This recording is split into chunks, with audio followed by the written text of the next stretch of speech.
Buenos alumnos, ¿cómo están? Los saluda su tutor, Gregorio Bulnes. En esta cápsula vamos a ver el curso de Project Development Tracking, las unidades 1, 2 y 3 que hemos estado revisando en el curso. Y lo vamos a tratar de hacer de una forma breve, concisa, para que sea de fácil entendimiento cualquier duda que haya quedado en los diferentes conceptos que hemos estado viendo. En la unidad 1 vimos diferentes conceptos como qué cosa es un proyecto, y un proyecto básicamente tiene tres variables fundamentales que se tiene que considerar: que tiene un alcance único o específico, tiene un cronograma determinado de tiempo y un presupuesto limitado.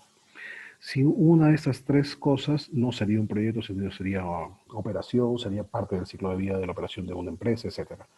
Un proyecto específicamente tiene un presupuesto y un tiempo determinado y un alcance específico o único.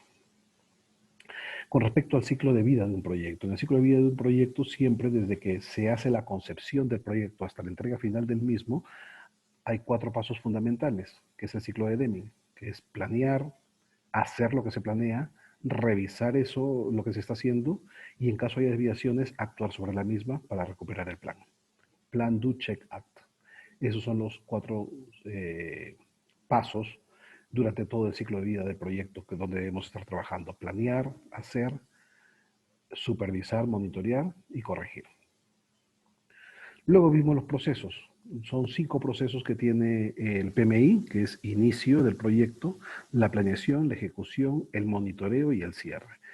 En el inicio tenemos tres puntos fundamentales, que es el scope of work, que es el alcance del trabajo, los cuales vamos a definir qué está incluido, qué no está incluido dentro del proyecto, de qué se trata el mismo; el project charter, que define el proyecto, quién es el project manager, los diferentes stakeholders; y el business plan o business case, en caso sea necesario, cuando se va a lanzar un nuevo producto, una nueva propuesta para una empresa, ¿no? Eso es en el inicio, son las variables iniciales que vamos a definir el proyecto. En la planificación, una vez que tenemos esa información, vamos a definir el alcance del proyecto, ya específicamente qué incluye, qué no incluye, en coordinación con todos los stakeholders, con el cliente mismo, el tiempo determinado y el presupuesto. Y con esto armamos nuestra línea base. Y esa va a ser la línea base de referencia que va a servir para ejecutar el proyecto.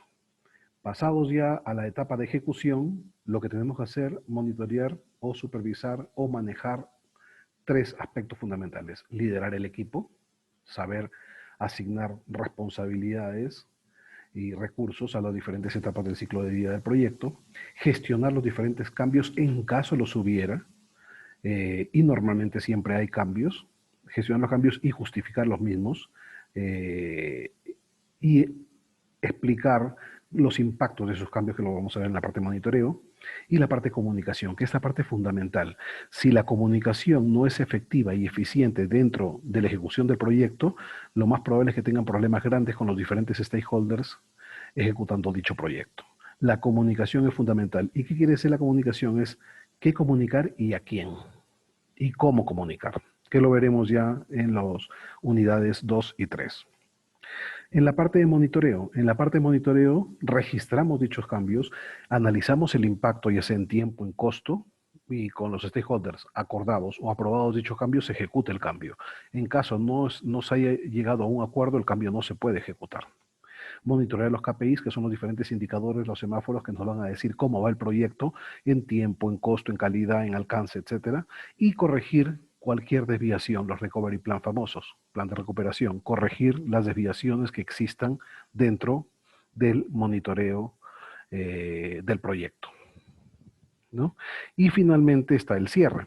El cierre debe ser administrativo, técnico y las lecciones aprendidas.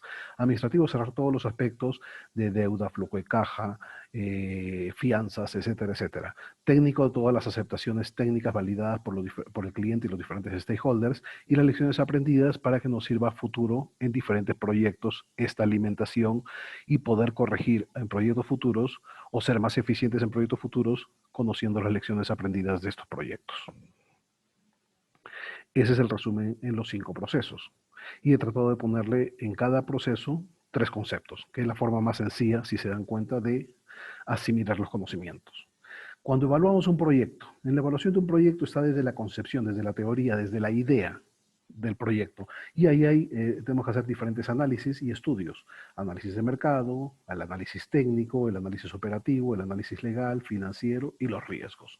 Dentro del análisis de mercado nos encontramos con 6 puntos. El tamaño del mercado, la sensibilidad del precio, oferta y demanda, cómo está la competencia, cómo está el mercado, si tiene receptividad a ese precio o no, ver el forecast posible del proyecto, el análisis FODA. En el forecast básicamente es analizar los potenciales clientes donde podemos desarrollar ese mercado dentro del tamaño, de este tamaño. No vamos a agarrar el 100%, sino una participación de este mercado, ¿no?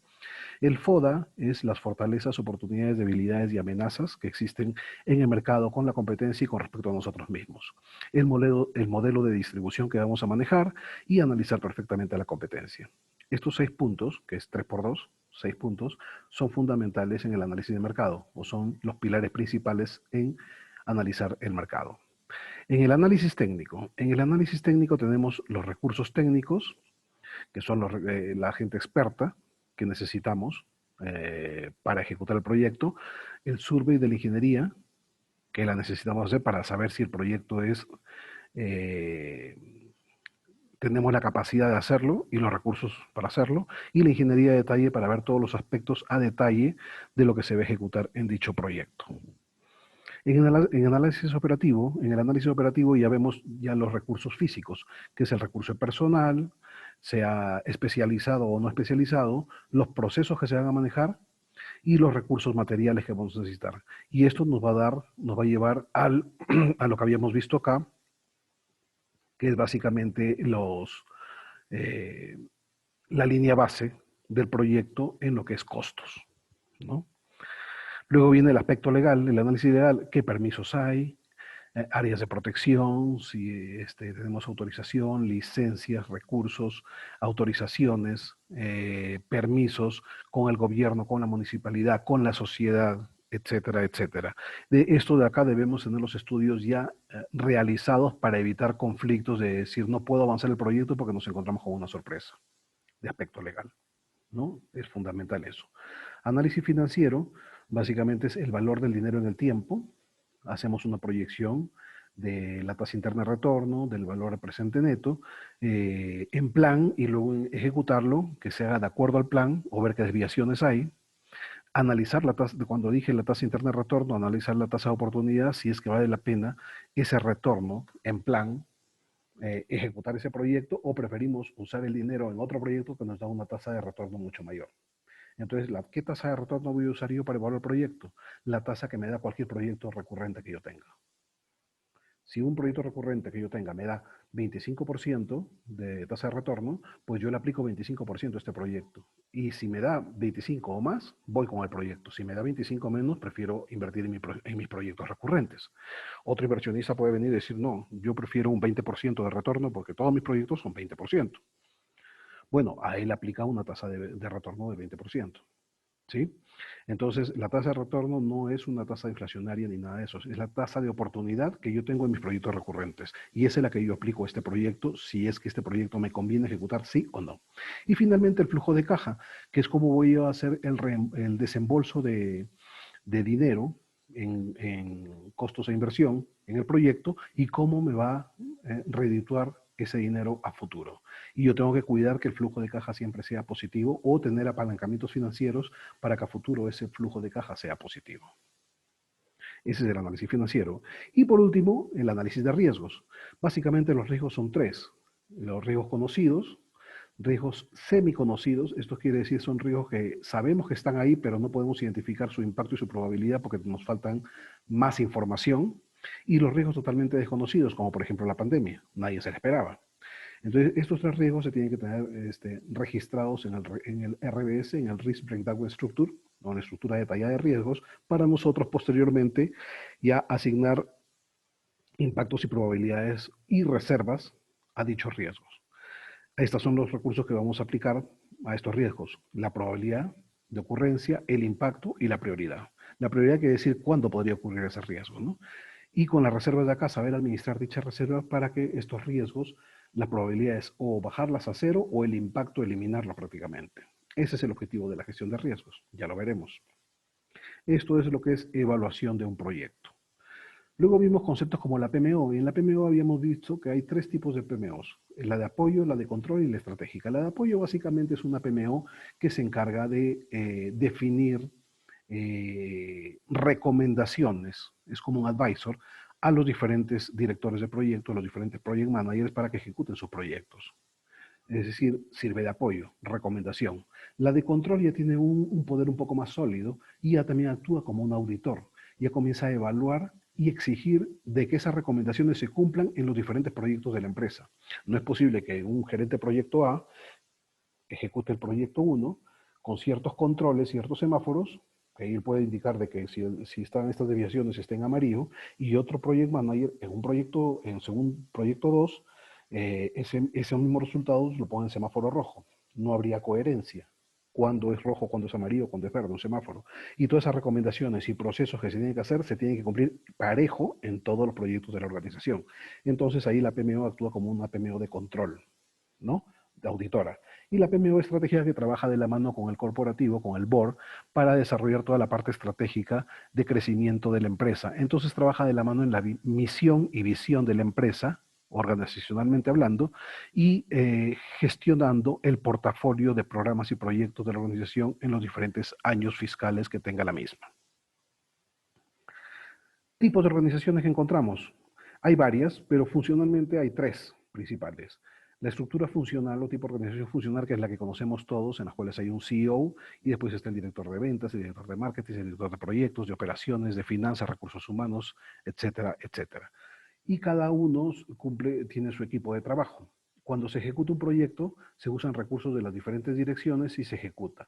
El project manager responsable de ese proyecto normalmente acá es como un coordinador, no es un supervisor directo de los recursos que tiene el proyecto y tiene que tener una capacidad de liderazgo, de gestionar con los diferentes directores de las diferentes áreas para que los recursos estén disponibles cuando, cómo y dónde él los requiera. Y para eso es un arte muy fino en la parte de liderazgo.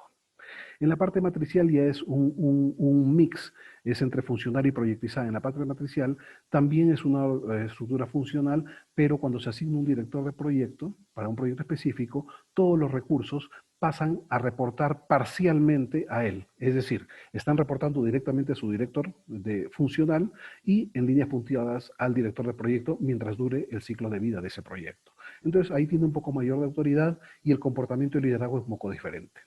Y en la proyectizada, que generalmente se usan en las grandes empresas de construcción o de desarrollo de grandes proyectos, sí se coloca como cabeza de proyectos, como si fuera un CEO, el director del proyecto, y debajo de él están los diferentes recursos en desarrollo de negocios, en finanzas, en operaciones, en recursos humanos, etcétera, etcétera. Y estos proyectos son proyectos de larga duración, proyectos duran 4, 5, 10 años. Está el director del proyecto o gerente general o CEO de ese proyecto a la cabeza o mando del proyecto mientras dure todo el ciclo de vida del proyecto. Son proyectos que normalmente tienen la parte de ejecución y la parte de operación del proyecto. Finalmente también vimos los stakeholders, que básicamente, ¿qué son los stakeholders? Los stakeholders son todos los recursos que tenemos, ¿no? En el proyecto. Y no solamente están, como vemos acá, los clientes, el owner, ¿no? El responsable del proyecto o los empleados, sino está la sociedad, si es que tenemos que pedir autorización o alterar áreas comunes en la sociedad, empresas de créditos o apalancamientos financieros, ¿no? Bancos, financieras, etcétera, los proveedores, el gobierno con sus autorizaciones y acuerdos o convenios que tengamos, los clientes, como mencioné, los gerentes funcionales, los empleados que reportan a estos gerentes funcionales y también van a reportar al director del proyecto y el project owner, ¿no? Que es el responsable del proyecto. Entonces, los diferentes aristas que tengamos de stakeholders debemos nosotros identificarlas y crear una matriz de stakeholders y ver qué impacto tienen cada uno de ellos respecto al proyecto. ¿Sí? Ese es el concepto de la unidad 1 que hemos estado hablando. Ahora vamos a pasar a la unidad 2. Ahora vamos a pasar a la unidad 2, continuando con los diferentes conceptos. Y había diferentes conceptos que hemos visto ahí en las lecturas de la unidad 2. ¿Qué es un TDR? ¿No? Un término de referencia. Un término de referencia básicamente es un documento que especifica muy claramente cuál es el alcance del proyecto con sus respectivas especificaciones técnicas, es decir, cómo se va a recepcionar cada producto, cada entregable, cada deliverable del proyecto en las diferentes etapas del mismo, el formato de entregas y los plazos o compromisos que tenemos para entregar cada una de estas etapas del ciclo de vida del proyecto. Básicamente eso es un TDR y lo entrega el cliente. En el seguimiento y control tenemos tres seguimientos. Normalmente se mencionaron cuatro en las lecturas, pero yo asocio dos de ellos. El seguimiento técnico, es decir, que se cumpla tal cual en alcance y calidad el compromiso del proyecto. El seguimiento económico, que el proyecto se ejecute a satisfacción de todos los stakeholders con el presupuesto determinado en tiempo y forma. Y el administrativo y legal, es decir, que se cumplan con todos los aspectos administrativos de documentación y todos los aspectos legales de permisos y autorizaciones gubernamentales y de la sociedad dentro del ciclo de vida del proyecto. Son los tres aspectos que se tienen que cumplir en el seguimiento y control. Luego vimos la EDT, o WS, Work Breakdown Structure, o estructura detallada de trabajo. Y acá son aspectos fundamentales que hay que tener. Acá he tratado de explicar más o menos cómo crear una EDT. Primero partes por la descripción del proyecto, y en la descripción del proyecto vas a tener las definiciones, los entregables y los alcances que hay en el proyecto. En el alcance, fundamentalmente, que esté incluido y que esté excluido. Esto muy claro, porque dentro del WS, lo que no esté en ningún Work Package que no esté en el WS, no tenemos compromiso de entregar. Eso tiene que estar bien claro. Entonces hay que definir bien los entregables durante todo el ciclo de vida del proyecto, definir el alcance y dentro del alcance que esté incluido y que no esté incluido. Eso es en la descripción del proyecto. Luego entramos a las restricciones.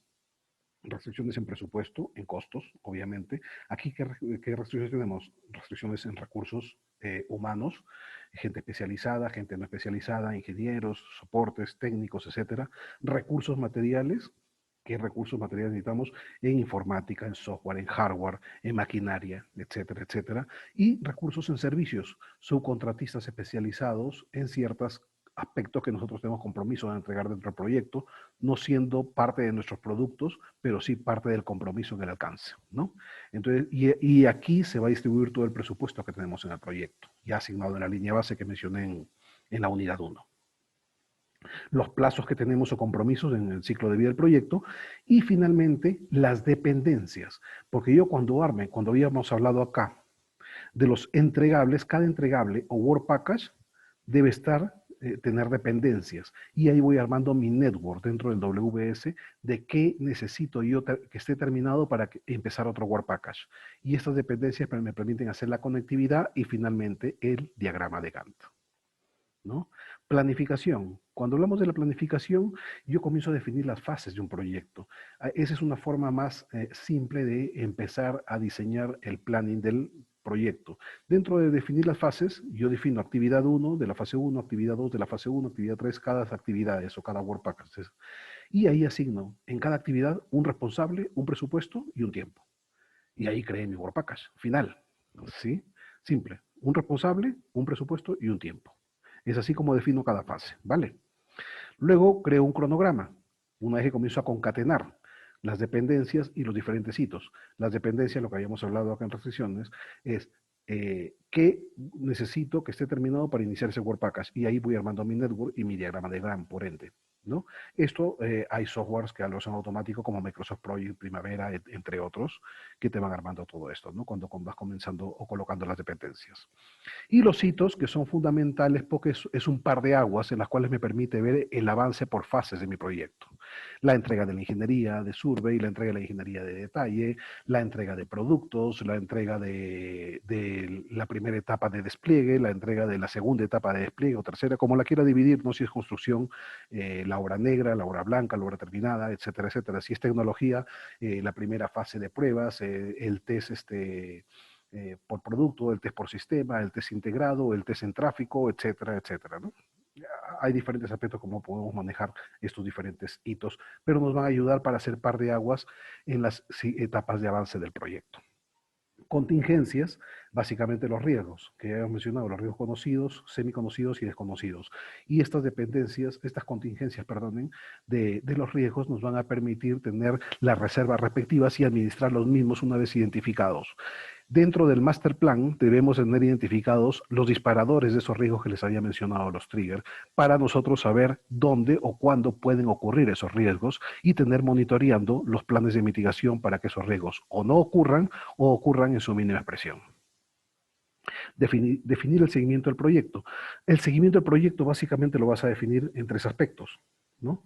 El de recursos, es decir, tú tienes que saber acá qué recursos vas a usar, ¿no? Personal especializado, tecnología y qué materiales necesitas en recursos, las dependencias que necesitas para dar el seguimiento al proyecto, ese work package que necesita haber terminado y qué tiempo necesita de ejecución, ¿no? Definiendo ese aspecto ya nosotros podemos definir, dar el seguimiento al proyecto en cada una de esas etapas. Y finalmente la capacitación para que todo el mundo esté entonado o hablando en la misma frecuencia dentro de la planificación de este WBS. La programación es muy simple, son las fases que habíamos dicho. Crear las especificaciones que son los requisitos del cliente, los elementos de cierre, cómo se va a recibir esa fase y las dependencias, qué necesito iniciar y qué recurso. Ese va a ser el programa por cada fase que vas a crear en el ciclo de vida del proyecto, ¿sí? Finalmente tenemos el seguimiento general, que es pues, hacer el seguimiento de la programación, al presupuesto, a los recursos y a las desviaciones y cambios que ocurran en el WBS. Ese es el aspecto del EDT. Seguimos con la línea base.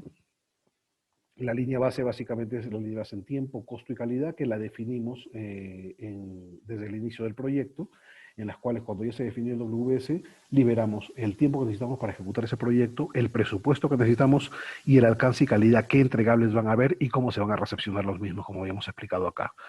Entonados en esa frecuencia todos los stakeholders y todos los involucrados en el proyecto, empezamos a definir la línea base 0. En caso que existiera un cambio, eso ya es otra historia, y la gestión de cambios entra a tallar ahí para generar una nueva línea base. Pero al iniciar tenemos la línea base 0 de esta manera. El aspecto de calidad. En el aspecto de calidad tenemos los métodos de calidad, que básicamente las diferentes herramientas básicas de calidad son el Pareto, dispersión, histogramas, el diagrama de Ishikawa, entre otros. Cualquiera de estos aspectos que nosotros tomemos o herramientas que nosotros tomemos para ejecutar los diferentes quality gates y el semáforo de calidad son válidos, ¿no? Y nosotros eso lo tenemos que definir en el plan de gestión de calidad, dentro del PMP, que es el Project Management Plan, ¿no? Esos métodos que vamos a usar los vamos a aplicar en las diferentes quality gates o etapas de calidad que nosotros tengamos. Pues supongamos, este es un ejemplo muy rápido, que queremos hacer un avión, tenemos un programa para desarrollar un avión de turbinas eléctricas. Desde analizar el mercado, ¿no? Los gates de análisis de mercado, receptividad, precio, etcétera, demanda que podría haber, se comienzan a hacer análisis de quality gates. Y ahí se va dando en cada quality gate el go o no go del proyecto. Podemos abortar el proyecto acá y vemos que todavía el mercado no está preparado para ese tipo de aviones y se aborta el proyecto. En caso se aprueben las etapas por las diferentes quality gates autorizadas, se sigue el aspecto de ingeniería, de preingeniería, survey, ingeniería de detalle, ejecución, rollout, despliegue, mantenimiento y todo el protocolo de mantenimiento futuro que se va a tener con el proyecto y se van liberando los diferentes quality gates en las diferentes etapas del ciclo de vida de este proyecto. Ese es el aspecto de las quality gates que hay que controlar, definidas con los diferentes métodos que hayamos definido acá, de esos checos de calidad. Y finalmente, los semáforos en cada quality gates que se van a ir definiendo, estos semáforos, si el proyecto va o no va. ¿Vale? Luego tenemos los stakeholders, otro concepto que hemos dicho. Dentro de los stakeholders tenemos los stakeholders internos, que todo es, básicamente los diferentes directores funcionales, el sponsor del proyecto. Los externos, que son el cliente, la sociedad, el gobierno, las entidades financieras o los apalancamientos financieros, etcétera, todos los que se tengan. Tenerlos identificados. Si nosotros no tenemos identificado un stakeholder, estamos en problemas, porque el plan de comunicación va a ser pobre. Nada más vamos a hablar con nuestra primera capa, el equipo proyecto y el contacto de comunicación al project manager del cliente. Eso no es suficiente. Tenemos que conocer a todos los stakeholders.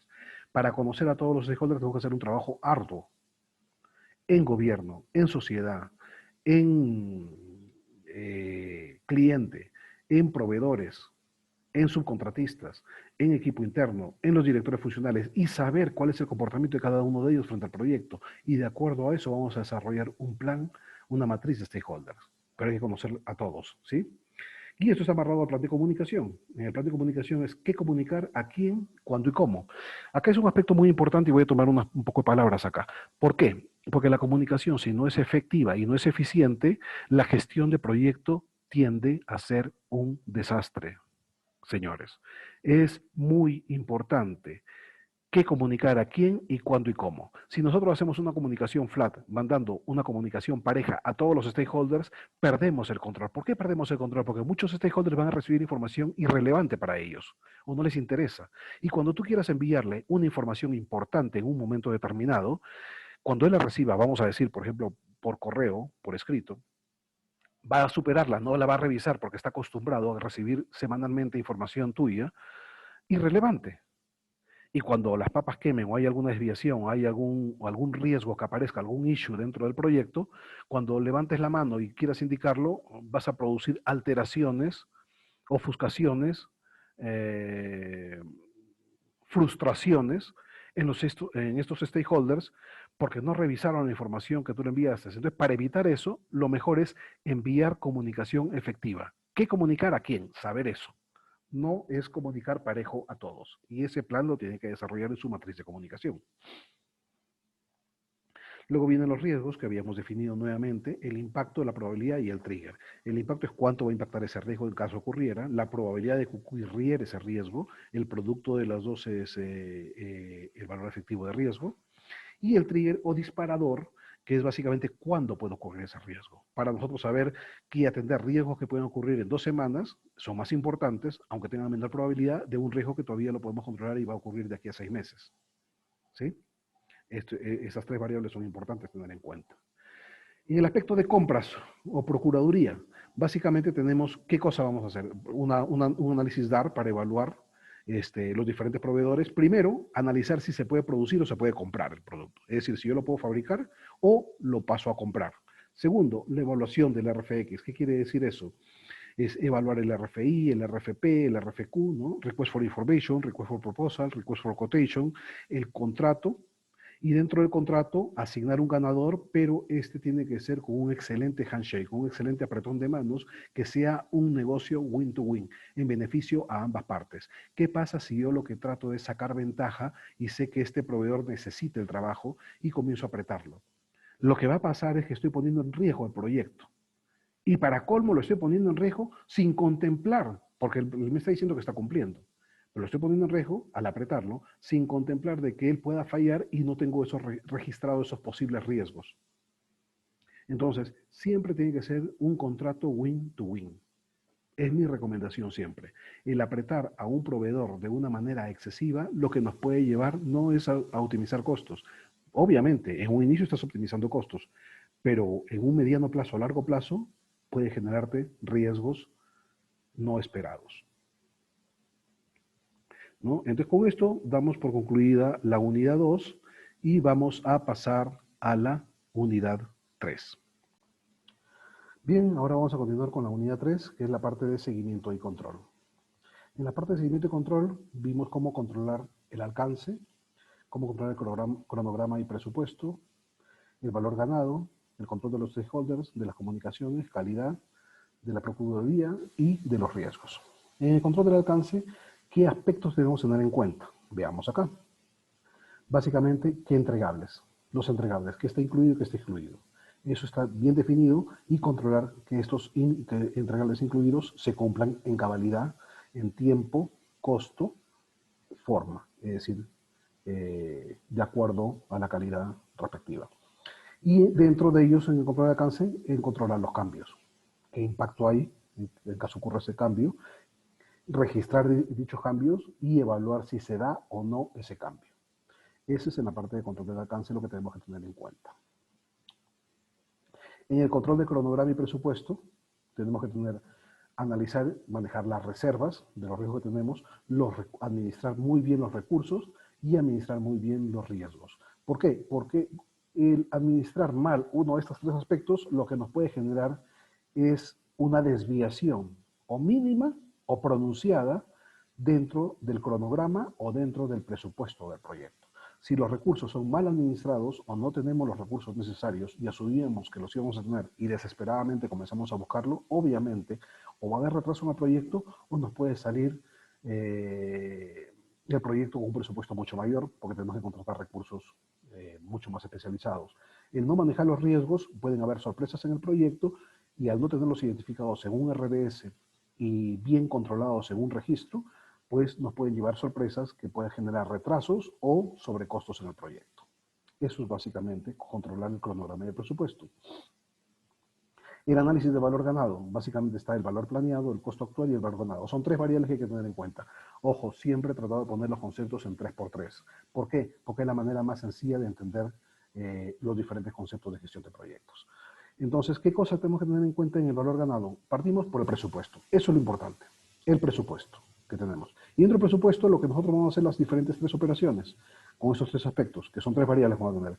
Lo que hemos planeado, qué costo actual tenemos y qué avance tenemos real. Entonces, en el valor ganado es el porcentaje completado en un tiempo determinado. Multiplicar el presupuesto por lo que yo he completado en un tiempo determinado. Eso es el earning value. El planeado es básicamente el mismo presupuesto por lo que yo había planeado en ese mismo tiempo.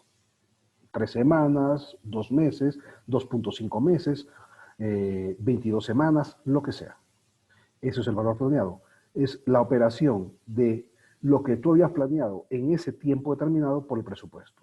Y el valor ganado es lo que has completado realmente multiplicado por el presupuesto, ¿no? El valor y el costo actual es cuánto viene gastando actualmente.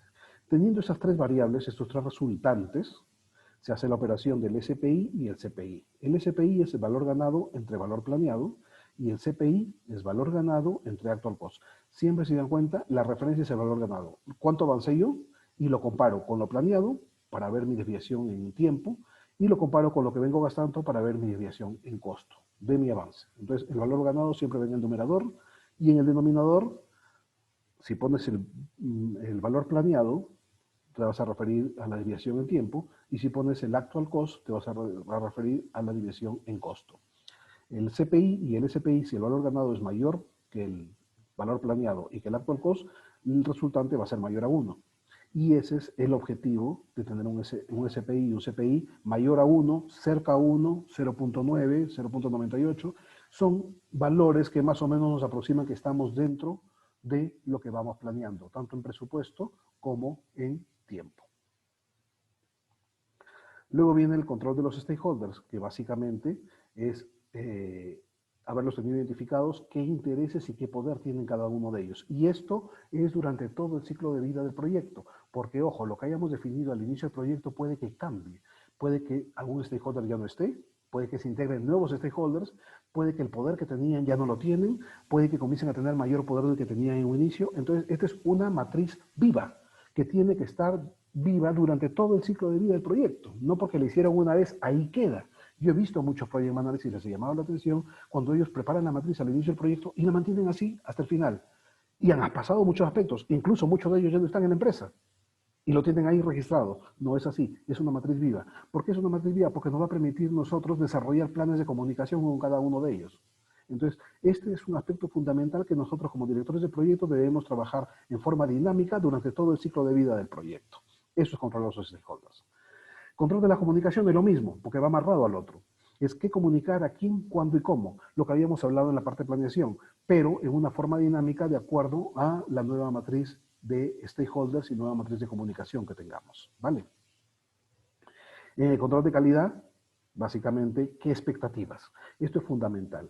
Cuando nosotros hayamos definido los quality gates, nosotros debemos cerrar todas las expectativas de los diferentes stakeholders de qué quieren recibir en cada una de las etapas del proyecto, ¿no? Esos van a estar asociados a los quality gates y cómo se van a hacer esos entregables o cómo se van a aceptar.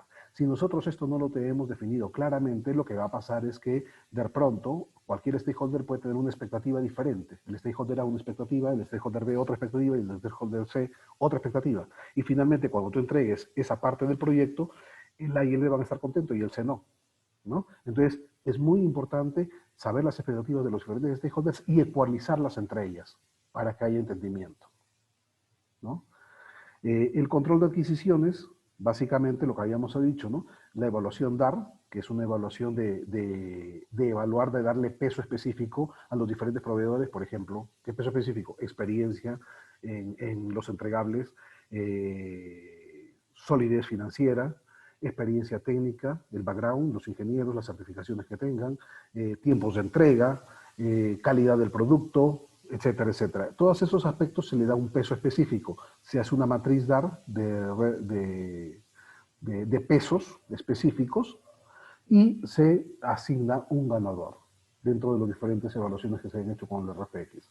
Y al final de cuentas, el contrato, como había dicho, tiene que ser un contrato win-to-win. Este aspecto del contrato win-to-win es un aspecto para que tanto nosotros como el proveedor estén satisfechos con el contrato que se ha adquirido y den lo mejor de sí para que el proyecto termine en buen puerto o en buen término. Y normalmente la gestión de riesgos, que básicamente desarrollar el plan de mitigación, en el control de riesgo, el plan de mitigación que tiene que tener siempre, todo riesgo tiene que tener un plan de mitigación, un responsable y una fecha. Así como he dicho que habían riesgos conocidos, semiconocidos, desconocidos, hay probabilidad, hay impacto, hay un disparador, un trigger, todas estas variables, dentro del control de riesgos, en nuestra matriz, en nuestro registro de riesgos, tiene que haber un plan de mitigación, asignar un responsable y poner una fecha de ejecución. Si eso no lo tenemos claro, es un riesgo flotante, eso es un riesgo latente. Y cada día que pase la probabilidad tiene que ser mayor, no puede ser nada igual. Siempre tiene que tener un responsable, un plan de mitigación y una fecha. Y él tiene que rendir cuentas en todas las reuniones de gestión de riesgo que tengan, cómo va el avance de ese plan de mitigación y cómo van las fechas de ejecución de ese plan. Esto es básicamente un resumen del Project Development Tracking en el curso que tenemos en la universidad, y pues cualquier duda o pregunta estoy a la orden durante el curso en los diferentes unidades o el foro de dudas que tengamos. Saludos y muchas gracias.